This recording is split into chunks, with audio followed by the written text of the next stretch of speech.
kegiatan yang kita desain dan ini paling ditunggu oleh mahasantri. Wah, apa ini? Takjil. Oh, takjil.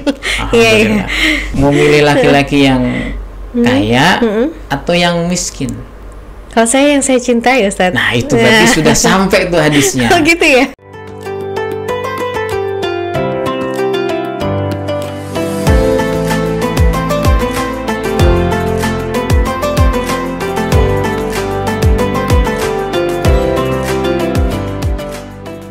Assalamualaikum warahmatullahi wabarakatuh. Sahabat Maliki, bagaimana kabar Anda di nuansa Ramadan kali ini? Tetap di channel UIN Maulana Malik Ibrahim Malang.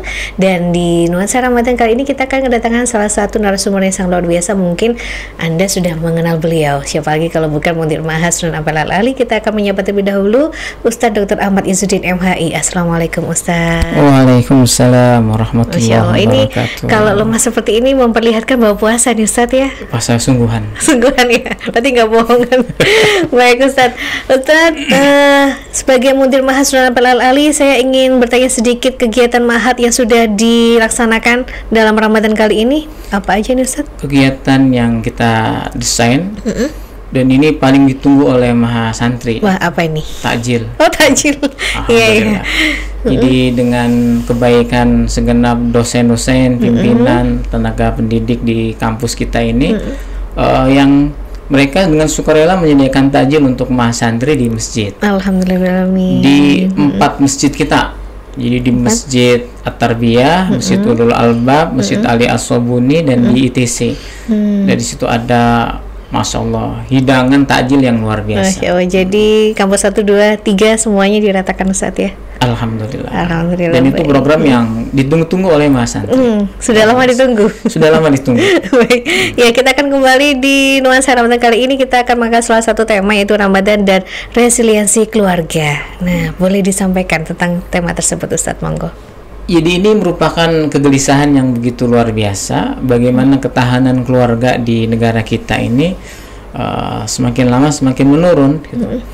Ketahanan dalam aspek yang luas ya, tidak hanya ketahanan ekonomi, ketahanan psikologi, ketahanan sosial, apalagi ketahanan spiritual. Nah, kita bisa lihat nih angka kejahatan yang dilakukan oleh anak-anak di usia muda itu semakin lama semakin meningkat. Nah, itu menunjukkan memang tingkat resiliensi keluarga kita ini punya problem. Nah, Ramadan ini harusnya menjadi momentum bagi kita umat muslim untuk memperkuat pondasi bangsa kita ini pada spektrum, pada sekup yang paling dasar, yaitu keluarga. Jadi dari diri kita sendiri ya, lingkungan sekitar kita sendiri. Dan Ramadan ini harusnya ke situ. Imbasnya itu nanti kalau semisal kita terapkan di pendidikan, ada hubungannya nggak, Ustaz? Kalau resiliensi keluarga kita itu rendah, ketahanan keluarga kita bermasalah, maka bisa dipastikan input-input yang masuk di perguruan tinggi itu adalah input-input anak-anak yang bermasalah. Nah, bayangkan tuh kalau kita mendidik orang-orang yang bermasalah, ya harusnya kampus itu kan tinggal ngasah saja. Tapi karena problem dasarnya itu belum teratasi, sehingga ilmu yang kita dapatkan ya tidak memiliki efek yang signifikan kepada anak-anak. Tetapi kalau bangunan keluarga kita kokoh pada semua aspek ya, ekonomi, spiritual, gitu, psikologis, maka kita ini di kampus ini akan menikmati dan memanen hasil-hasil anak-anak yang berkualitas, yang kita tinggal asah saja sudah jadi orang pinter gitu.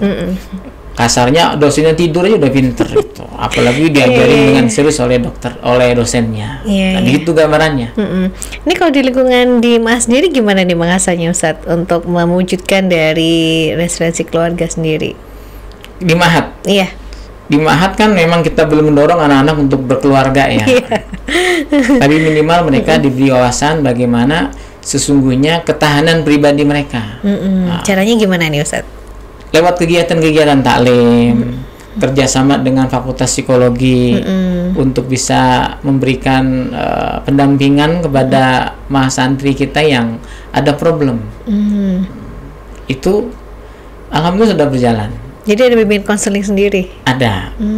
Di kampus 3 kemarin kita adakan khusus untuk mahasantri di kampus 3 yang menurut data tingkat stresnya tinggi gitu. Itu. Iya. Apakah karena jauh dari lingkungan sekitar atau seperti itu apa? Faktornya perlu kita teliti nih. Ya mungkin karena mereka agak jauh dari peradaban. Iya.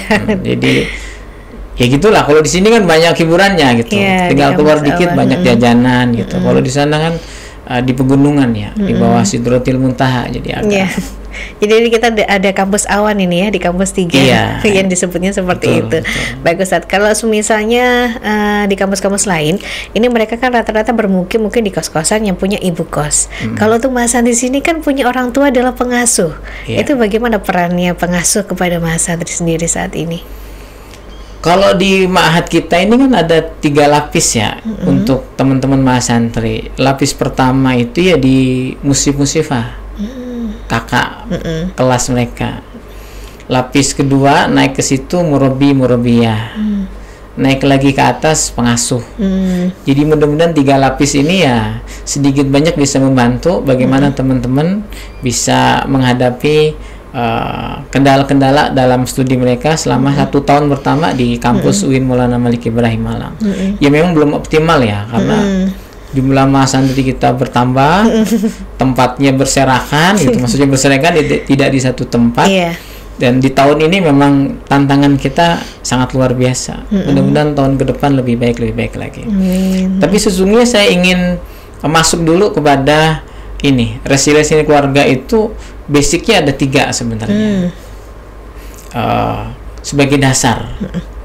Yang pertama itu mahabbah, cinta. Cinta dulu. Cinta dulu. Cinta ini fondasi awal orang berkeluarga. Maka satu saat baginda Nabi itu pernah kedatangan seseorang bersama istrinya yang ingin konsultasi. Jadi anak angkatnya itu tertarik dengan seorang laki-laki. Tapi laki-laki ini fakir miskin. Nah, sedangkan si kedua orang ini itu punya calon tuh untuk anak angkatnya itu orang yang lebih kaya. Nah, jadi anak angkatnya itu atau saudaranya itu yang dibawa asuhannya itu ingin nikah sama laki-laki yang miskin. Sedangkan orang tuanya itu punya pilihan lain yang lebih mapan. Lebih mapan. Saya nggak tahu itu apa profesinya.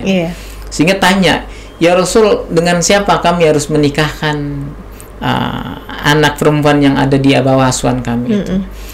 Rasulullah hanya menjawabnya begini. Ini hadis riwayat Ibnu Abbas ya. Lam yura lil mutahabbaini mislu tazwij.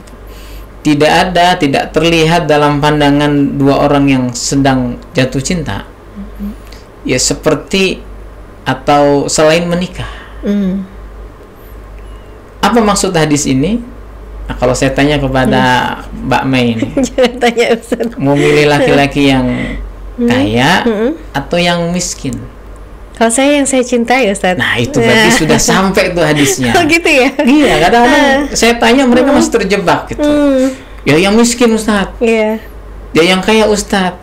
Jangan melihat pada kaya dan miskinnya, tapi lihatlah cintanya. Itu yang penting itu.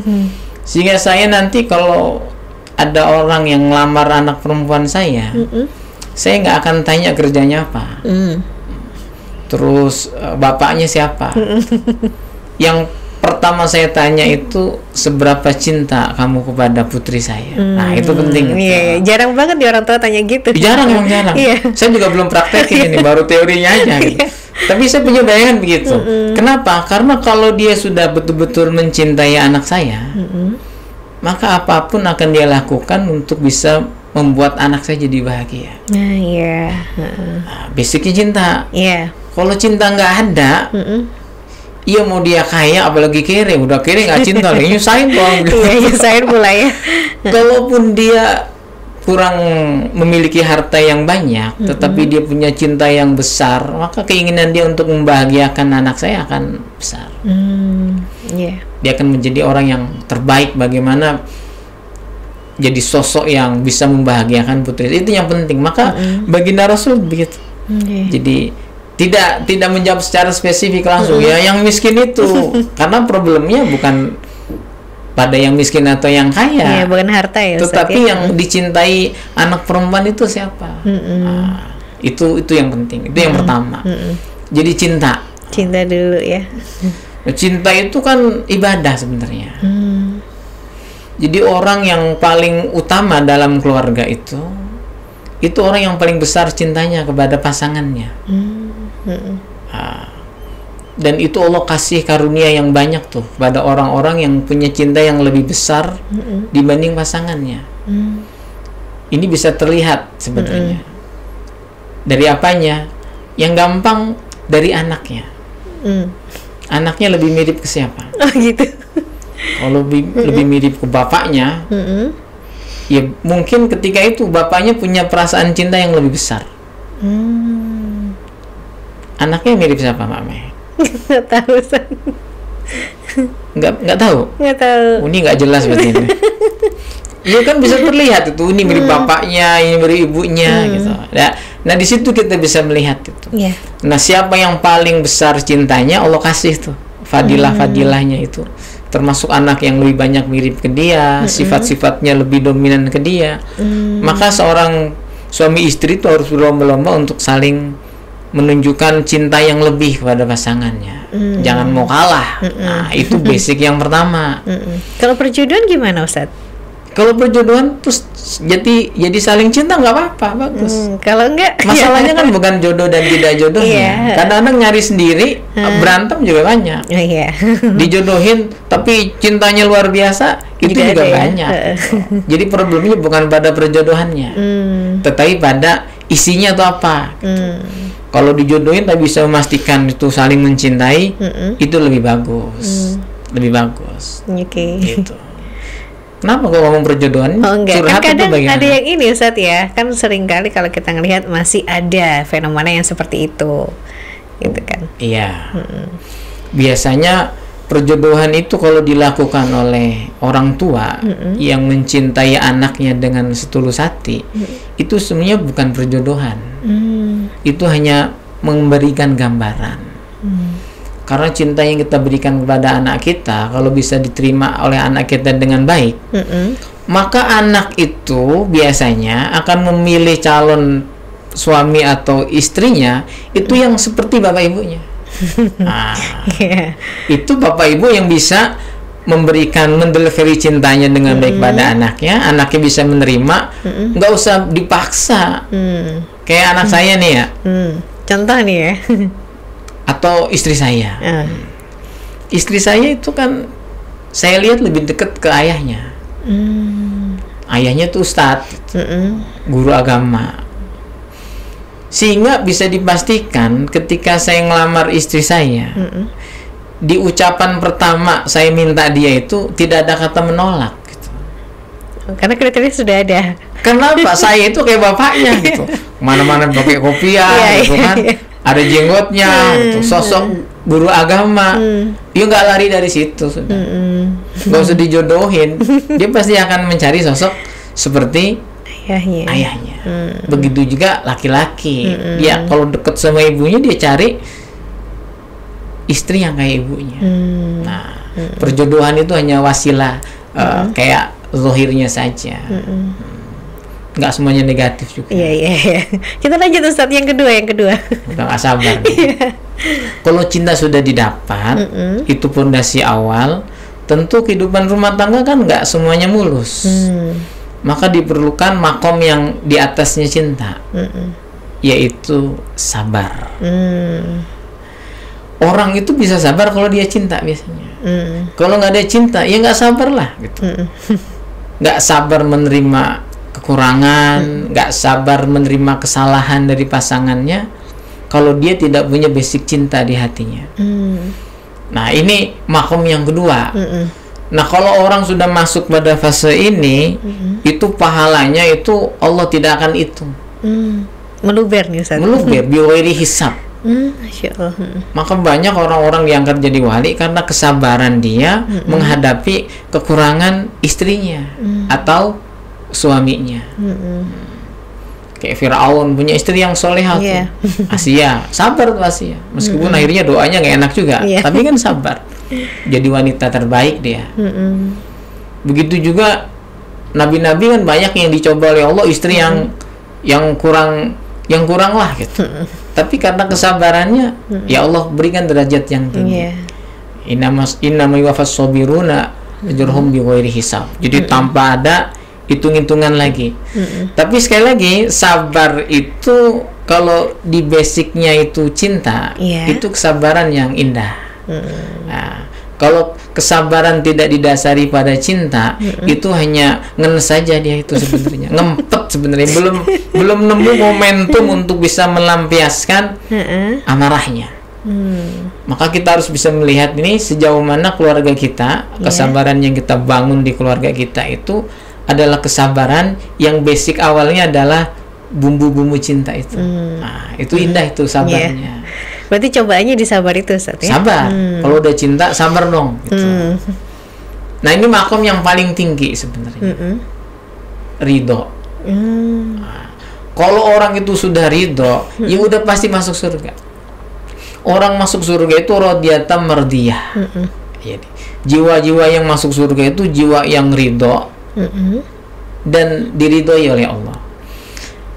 Cinta sudah, cinta itu menuntut kesabaran kita.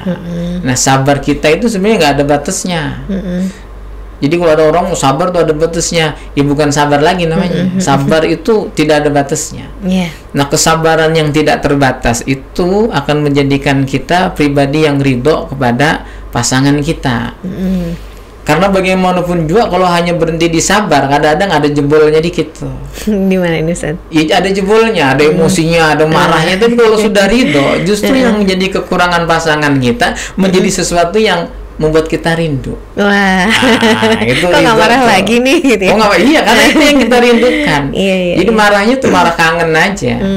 Nah, yang 3 aspek ini sebenarnya relate dengan Ramadan yang dibagi menjadi 3. Sepertiga yang pertama itu adalah rohmah. Ya kan gitu ya sering ya. Rohmah itu ya dekat dengan cinta. Orang kalau sudah cinta, dia akan mengasihi. Nah, sepertiga yang kedua itu adalah maghfirah. Maghfirah itu ampunan. Kalau udah sabar, ya maafin kesalahan. Yang puncaknya itu itqun minan nar. Dia itu terbebas dari neraka. Itu gambaran orang itu kalau sudah punya hati yang ridho. Maka tidak ada kerentek di hatinya yang buruk untuk pasangannya, untuk anaknya. Nah, ini penting nih. Yang kayak gini nih penting. Jadi cinta jangan berhenti di cinta doang, sabar dong gitu. Kalau udah sabar, ya ridho dong. Nah, ini puncaknya di ridho. Karena saya bisa memberikan gambaran betapa banyak orang tua kita yang mungkin dia cinta sama anaknya, dia sabar. Tapi pada momen tertentu dia tidak memiliki keridhaan kepada anaknya, sehingga yang muncul adalah kemurkaan dan doa yang buruk. Kan ada tuh begitu, ada luputnya orang tua itu.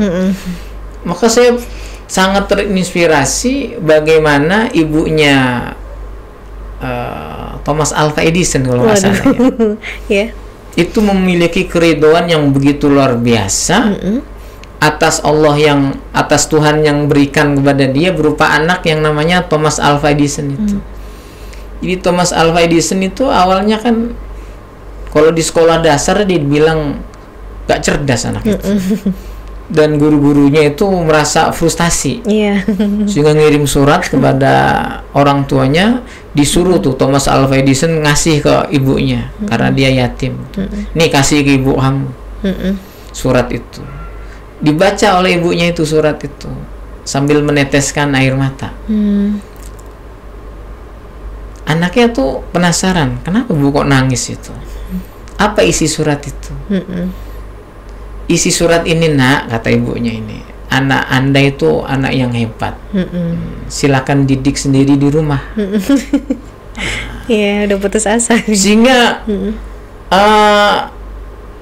ibunya itu karena isi suratnya seperti itu, ya dia didik anaknya di rumah itu dengan kesabaran, dengan keridhaan, sampai akhirnya anaknya itu menemukan pola pengajaran yang pas untuk dia, sehingga dia menjadi orang yang cerdas sekali. Maka menurut Michael Hart kan dia tuh orang nomor 2 yang paling berpengaruh di dunia, mengalahkan Yesus. Jadi nomor 1 Nabi Muhammad, nomor 2 Thomas Alva Edison, nomor 3 itu Yesus. Michael Hart tuh agak kurang aja tuh.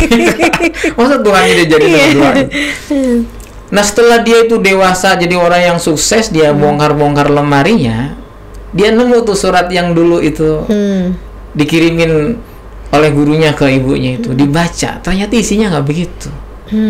Isi yang benar tulisannya itu, anak ibu tuh gila, kami nggak sanggup mendidik anak ibu gitu. Tapi oleh ibunya kan nggak disampaikan. Dia ridho itu, nih Allah ngasih saya anak begini, mungkin ada hikmahnya, dididik sendiri. Jadilah anak itu orang hebat. Masya Allah. Coba kalau orang tua sekarang terima surat kayak gitu dari gurunya, mesti dipanggil anaknya itu. Anak setan, ini gimana kok bisa begini sekolah? Anak setan berarti ibunya. Ibunya genderuwo, panggil anak gitu. Itu salah satu contoh bagaimana kita ini dalam membangun keluarga, 3 aspek itu harus senantiasa hadir. Bagaimanapun juga itu adalah anak kita. Bagaimanapun juga itu adalah pasangan kita. Nah Ramadan itu ngajarin itu. Tanpa disadarin Ustaz ya. Harusnya begitu. Rohmah itu cinta. Maghfirah itu sabar. Ya orang kalau sabar dimaafin. Dan yang terakhir itqu minan nar itu kalau dia sudah bisa membebaskan dirinya dari sesuatu yang buruk dari pasangannya. Ridho. Ya, ini 3 makom ini sebenarnya makom yang biasa dibahas dalam kitab-kitab tasawuf. Tapi perlu kita terapkan mungkin dalam kehidupan kita berkeluarga, dalam kehidupan kita di akademik ini.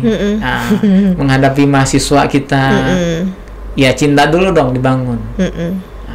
Terus sabar. Mahasiswa tuh kadang-kadang macam-macam. Tapi kita sabar, namanya juga anak orang gitu kan. Dititipin ya. Dititipin kepada kita punya tanggung jawab. Lalu kita ridho, yang namanya anak, yang penting kita sudah mengajar dengan baik, dengan cinta kasih, dengan kesabaran, kita serahkan kepada Allah. Tanpa kita harus menjas mahasiswa kita, kamu nggak bakal sukses, kamu tuh nggak akan dapat kesuksesan, keberkahan ilmu dari saya. Itu contoh-contoh guru yang tidak mengerti sebenarnya makomat yang harus dijaga di dalam hatinya ketika berinteraksi dengan siapapun. Itu kalau semisal Ustadz bagi yang akan menikah itu gimana? Kan masih belum punya pasangan, masih belum punya anak, untuk mendapatkan 3 hal tadi. Curhat ya? Bukan, ini bertanya Ustadz ya. Iya. Bagaimana mendapatkan 3 ini? Ya latihan lah. Temukan apa dulu. yang mau dippersiapkan ya Ustadz? Ya lawannya dulu. Ta'aruf itu dari kata ma'rifah. Ta'aruf itu beda dengan ilmu, ma'rifat itu beda dengan ilmu. Tapi kadang disangkut pautkan ya Ustadz. Kalau hanya kenal rumahnya di mana, dia anak berberapa, prodinya apa, hobinya apa, itu belum ma'rifat itu. Belum ta'aruf. Belum ya. Ta'aruf itu harus tahu, yang pengetahuan itu harus saling. Jadi nikah itu harus ketersalingan, saling mengenal. Jangan kita saja yang mengenal, dia nggak kenal kita. Nah kita juga harus pastikan orang yang sedang kita dekati itu, di samping kita tahu betul ma'rifat kepada kepribadian dia, zahirun wa batinan, dia juga harus tahu dan memakrifati kita. Kalau cuman kita yang ma'rifat, dia enggak, ya sulit lah. Kita akan nikah sama patung kalau begitu. Itu yang pertama. Tentukan dulu skupnya siapa ini. Saya harus menebar cinta saya. Kalau sudah dapat, dimarifati dengan baik, dikenali dengan baik, semua aspek yang ada pada perempuan itu. Baginda Rasul itu kan sampai kalau ada orang ketemu ingin nikah sama perempuan orang-orang Ansor itu, kamu lihat betul di matanya orang Ansor itu ada sesuatu, kamu lihat betul itu. Jadi sampai pojok-pojok mata itu disuruh lihat. Nah kadang-kadang kan orang jarang lihat mata ya. Yang dilihat apa biasanya? Wajah Ustaz. Ya matanya nggak di wajah emangnya. Ya tapi kan semuanya keseluruhan. Ya semua sampai detail. Mata-matanya itu belek-beleknya itu dilihat itu. Karena ada sesuatu di situ. Itu salah satu cara bagaimana Rasulullah mengajari kita supaya betul-betul ma'rifat dengan pasangan kita. Kalau sudah ta'aruf baru melanjut pada jenjang yang lebih serius. Jangan kawin dulu terus ta'aruf, terlambat gitu. Iya. Kan ada yang bilang pacaran setelah nikah. Nah, bedanya apa nih Ustaz? Ta'aruf dengan berpacaran. Orang pacaran sama-sama saling berpendekatan Ustaz. Iya, tapi pacaran kan pacaran. Bisa jadi kita nggak pacaran tapi ta'aruf. Ada orang pacaran tapi nggak ta'aruf. Gimana tuh? Ya pacaran aja deh, jalan bareng gitu kan. Toto kawin, padahal dia nggak kenal itu yang dikawinin siapa gitu. Kan banyak tuh kasus begitu. Salah satu contoh bagaimana bisa orang menikah, ternyata dia nikah sama laki-laki homo. Iya, banyak sekali fenomena. Banyak fenomena gitu. Itu yang perlu saya tanya ke perempuan itu waktu PDKT ngapain aja gitu. Tapi apa bisa? Ya bisa lah. Iya. Ya nggak bisa langsung nanya kamu homo apa enggak ya kan nanya ke yang temen-temennya, circle-nya bagaimana. Bisa kita prediksi. Berarti itu pendekatannya kurang nih Ustaz ya. Pendekatannya mungkin sudah oke, tapi metode mencari datanya yang kurang. Risetnya yang kurang. Risetnya belum. Iya. Jadi kalau ini kita harus mengenal lingkungan dia juga nih Ustaz ya. Semua. Namanya juga ma'rifat. Iya. Semua harus kita gali sedalam-dalamnya. Karena dia itu adalah orang yang nanti akan mendampingi kita di dalam hidup ini dan setelah mati. Sampai nanti ya. Ya iyalah, tidak ada status yang oleh Allah itu diabadikan melebihi perkawinan.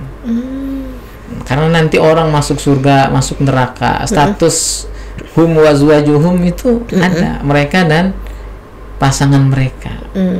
Jadi itu status yang akan melekat, terbawa. Jadi kalau ada orang masuk surga sendirian, serius tak masuk surga dia itu. Kan ada yang mungkin masih belum waktunya menikah, meninggal duluan, menikah muda gitu kan, ada banyak Ustaz. Iya, makanya itu dalam satu hadis Rasulullah itu sejelek-jeleknya orang itu meninggal dalam keadaan tidak punya pasangan. Waspadalah. Ya Allah, ini kenapa lanjutannya ke sini ya Ustaz? Iya, yang ngajak bahas ini. Iya Mbak Ime gitu. Iya. Baik Ustaz, kita kembali ke tema aja nih Ustaz ya. Iya. Nah, kalau nanti sudah kita mendapatkan dari ketiga itu tadi, apakah berhubungan dengan yang sekarang tagline mungkin seringkali dijadikan tagline untuk pengantin baru, Sakinah Mawaddah Warahmah. Apakah menuju ke sana? Iya, tapi aplikasinya di situ itu, di makom-makom itu. Orang bisa sakinah, bisa mawadah, bisa rohmah. Ya, basicnya dia itu cinta, kesabaran, dan keridhaan. Jadi dasarnya dari situ dulu Ustaz ya. Dari cinta dulu. Apa bedanya cinta dan sayang Ustaz? Cinta itu ya lebih saya bukan ahli cinta ya, tapi cinta itu punya skup yang lebih serius ketimbang sayang. Kalau sayang mirip, ya ada mirip-miripnya. Jadi cinta itu harus sayang itu harus nggak harus cinta kan? Oh iya, hanya menyayangi ya. Nah udah bisa lihat kan ya. Jadi memang agak sulit untuk mendefinisikannya. Tapi kalau cinta itu harus sayang, kalau sayang nggak harus dicintai. Berarti kayak kita ke makhluk hidup yang lain mungkin hanya menyayangi aja gitu Ustaz ya. Kalau sama pasangan berarti harus mencintai. Oke, tanda kutipnya seperti itu Ustaz. Insya Allah begitulah gitu. Baik Ustaz, ini untuk perbincangan kita mungkin bisa dilanjutkan di momen yang lain selain di Ramadan. Namun sebelum saya tutup, ada pesan yang ingin disampaikan untuk sahabat Maliki di rumah. Sangat sayang sekali kalau momen Ramadan ini kita nggak pakai untuk belajar, masuk kepada 3 makom tadi itu. Ya tentu cintanya pasangan yang baru nikah 5 tahun beda dong, dan harus dituntut, dan tidak boleh sama dengan cinta yang usianya pernikahannya 8 tahun. Jadi kualitas cinta harus di-upgrade terus dalam setiap momen, sehingga cinta itu akan betul-betul memiliki arti yang maksimal. Begitu juga kesabaran, begitu juga keridhaan.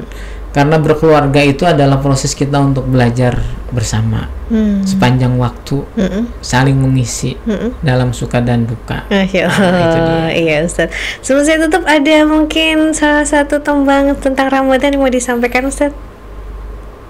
Tembangnya lagu maksudnya? Iya. Nanti aja di rumah. Baik, bolehlah. Saya tidak boleh mengutip untuk lagu kali ini. Baik, terima kasih Sahabat Maliki yang sudah bergabung sama kami. Jangan lupa untuk like, comment, share, dan juga subscribe untuk di channel YouTube kesayangan Anda. Saya akhiri perjumpaan kali ini. Wassalamualaikum warahmatullahi wabarakatuh. Waalaikumsalam warahmatullahi wabarakatuh.